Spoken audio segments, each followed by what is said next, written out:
It used to take me about 5 times as long to pull wire as it does now. I used to cut a hole for an electrical box, use a fish bit to drill a hole for my wire, go up in the attic or down in the crawl space to see if I could find where I just drilled my hole, push wire through the hole until I thought there was enough in there to reach my electrical box, go back into the house to see if I could find the wire and pull through enough that I'd have a certain length to work with, then start the process all over again with another electrical box.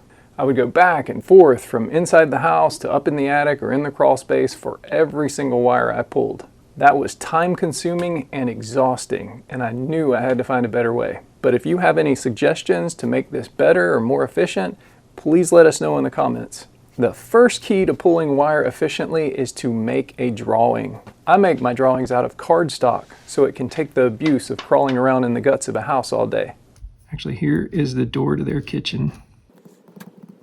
There's an existing outlet over here. Here is a door to laundry. And this is a giant garage door over here.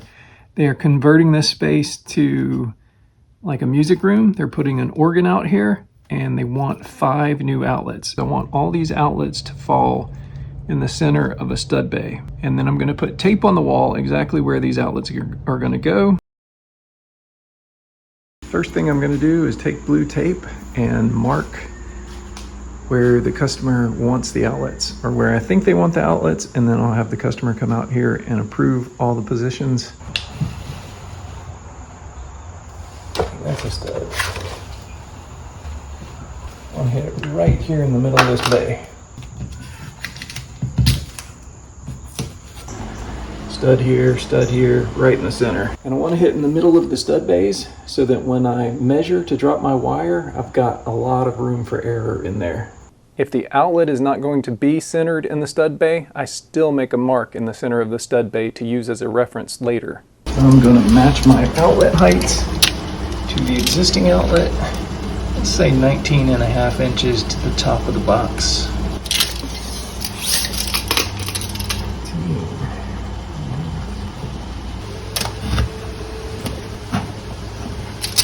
Now I cut out the holes for all my electrical boxes. I'm just going to line the top of this box up with my line here. I'm going to put a level on it, get it where I want it. I'm going to hold it tight.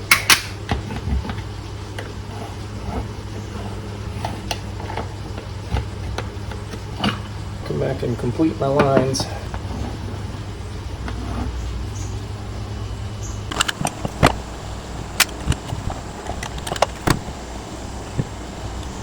Got everything marked.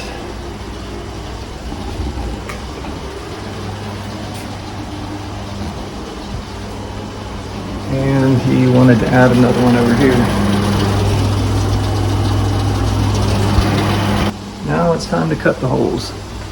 Some people like to use a straight blade. I always use this round one because this measurement right here is just about 1/2 inch, which is the thickness of drywall, and that helps keep me from cutting into any wires or pipes behind there. So it just makes it through the paper on the other side. And I always wear a dust mask.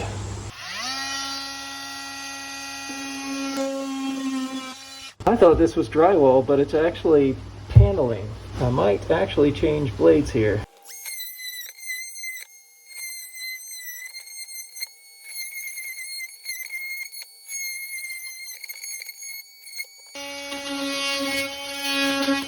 Make sure the box is going to fit. And there's some wood bracing back there. It won't allow it to go in all the way. So we're going to have to get a shallow box for that one.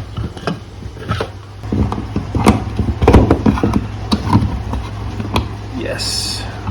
Perfect. Now this actually is drywall over here. So I'm going to go back to this shallow round blade here.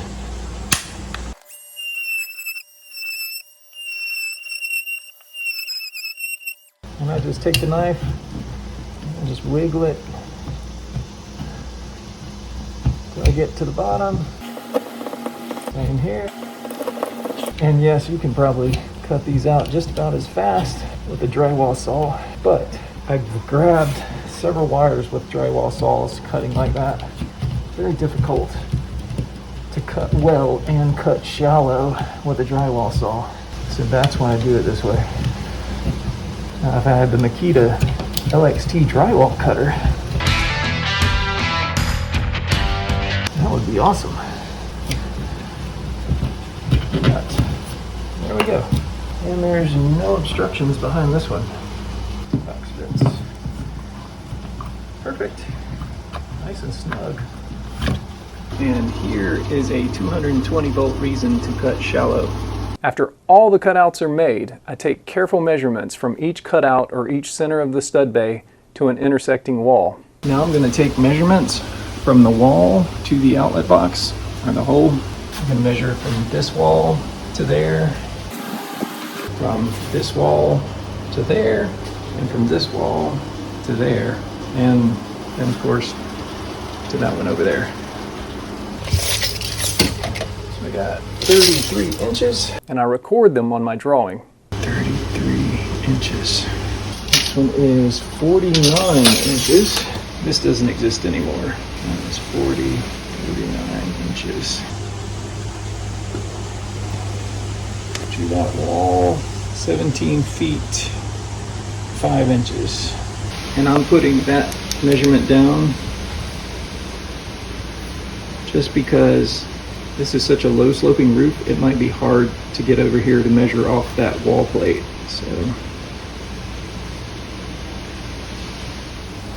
So these are all the distances I'm going to measure to find where I drill my holes through the plates to run my wire.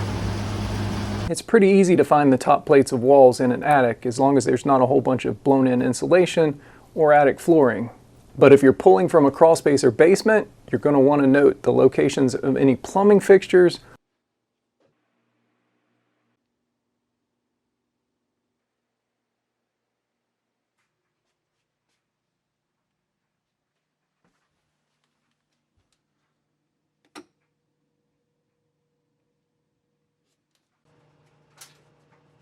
or existing outlets to help you pinpoint exactly where the walls are.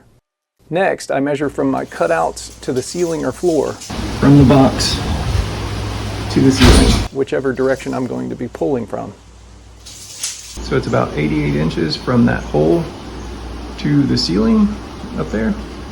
And I'll just add a couple of feet to that, and then I'll have the measurement of wire I need to drop down into the wall. So let's say it's 90 inches, we'll just round to 8 feet. So we'll just say I'm going to drop 10 feet of wire down the wall to that hole. And I'll do that with all of these holes. Of course, this measurement will be different. That'll be about 4 feet, and that'll be about 6 feet, another 10. The rest of these will be 10. If you're pulling to or from a breaker panel, now would be a good time to note that location as well. The next step will be heading to the attic, in my case. But before I do, I want to take a minute to talk about measuring wire. Trying to measure curly or unruly wire with a tape measure is frustrating at best. So now is the time to find out your arm span, if you don't know it already. Mine is about 6 feet exactly from thumb to thumb. With this information, I can measure out wire quickly and easily, even in tight quarters. Before I go to the attic, I want to make sure I take everything I need with me. A headlamp,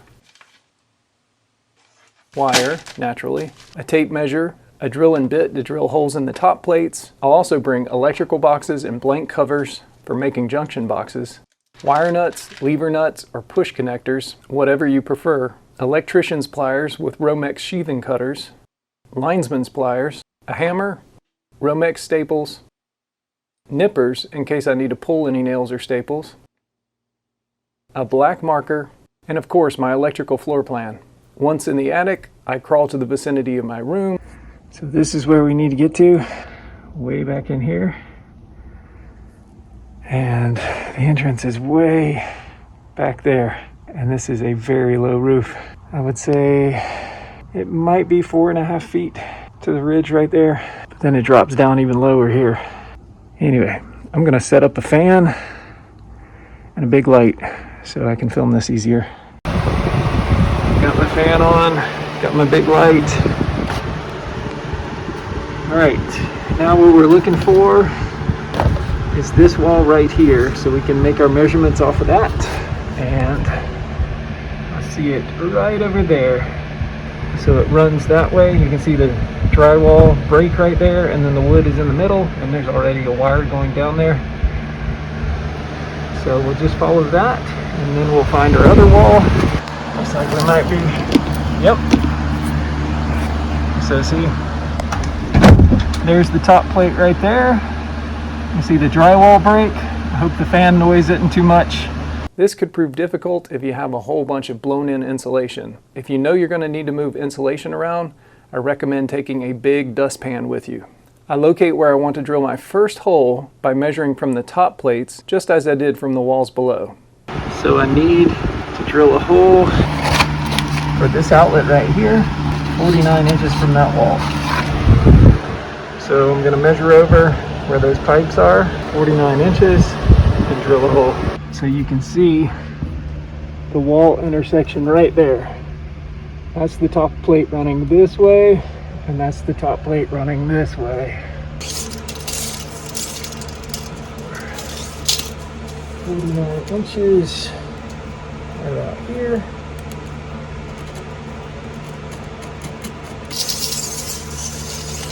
I'm gonna measure twice, just to be sure.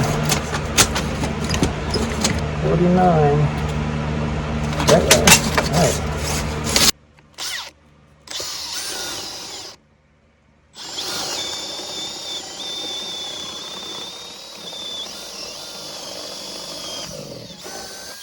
All right. Alright, now I need, on this one, according to my plan, the TV and an outlet are in line with each other, so I need one drop that's 10 feet long and one drop that's about 5 feet long. So knowing that I have a 6-foot arm span at full length, I'll just keep my arms relaxed a little, and that should be about 5 feet.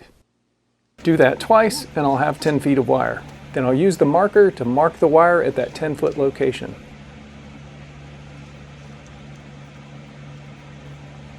But before I actually make those drops, I need to pick a spot for my junction box that the 3 outlets on this side are going to go to. And then I might as well go ahead and pick a spot for my other junction box for that side, so that I'll know exactly how much extra wire I need to run to the junction boxes. You'll see what I'm talking about.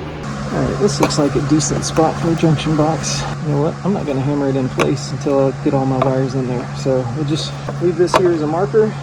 Alright, where's the other junction box going to go? I'm just going to put it kind of in the same sort of place, but down on that end. Okay, this junction box is just going to sit right there for now. That's my place marker to run all the wire to on this side. Feed this down the hole till we get to our 10-foot mark.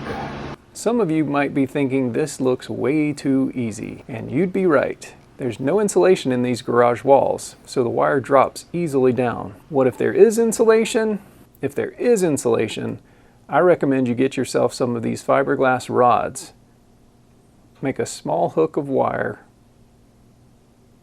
Give it a little barb, like that. Wrap the crook of the wire with some electrical tape, just at the tip, like that. Then you insert the fiberglass rod into the tip like that. You'll probably need to drill your holes a little bit bigger to make room for the bent wire and the pole. And you're able to push it down the wall. When you've pushed it until it's where it needs to go, all you do is pull out your wire, and the barb will hold the wire suspended in the insulation exactly where it needs to be. It's right there. We'll make sure we have enough to go to our junction box right here and cut it. And I need all these.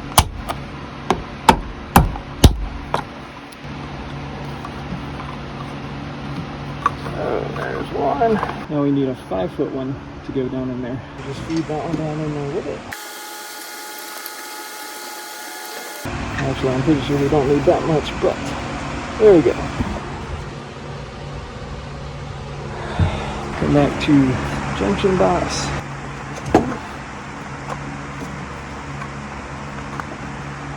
Now we need to measure for our last outlet along this wall, which will be this one right here, little X right there, 33 inches from the outside wall.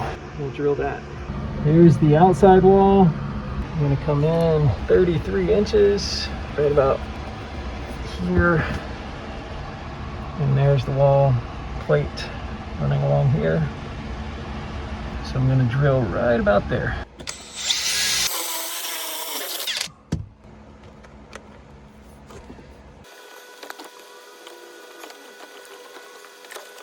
There's our 10-foot mark right there, so run that to our junction box over there.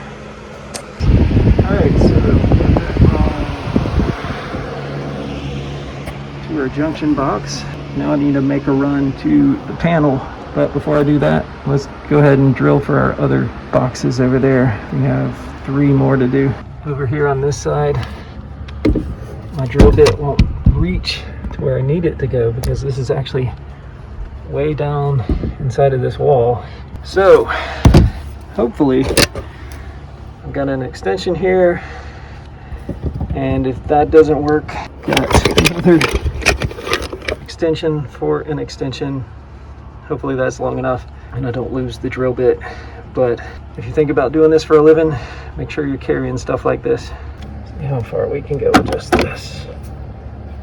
Yeah, we might make it. Not quite. Now this is really just made for a driver, so I don't want to lose all this, but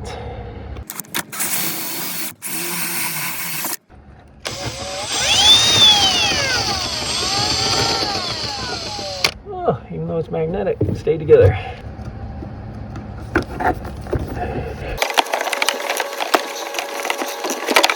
And there's my 10-foot mark. After all of the drops were made, I made all my connections in the junction boxes, put covers on the boxes, and stapled my wire down.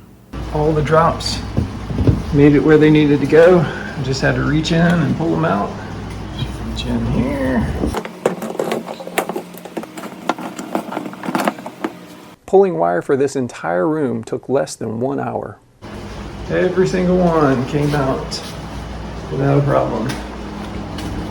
Once all of my outlets are installed and there's not much chance of me wiggling wires anymore, I go back in the attic or crawl space and caulk all of my penetrations for fire safety reasons. I hope this video was helpful. If it was, or if you have any suggestions or advice or tips for improvements, please comment below.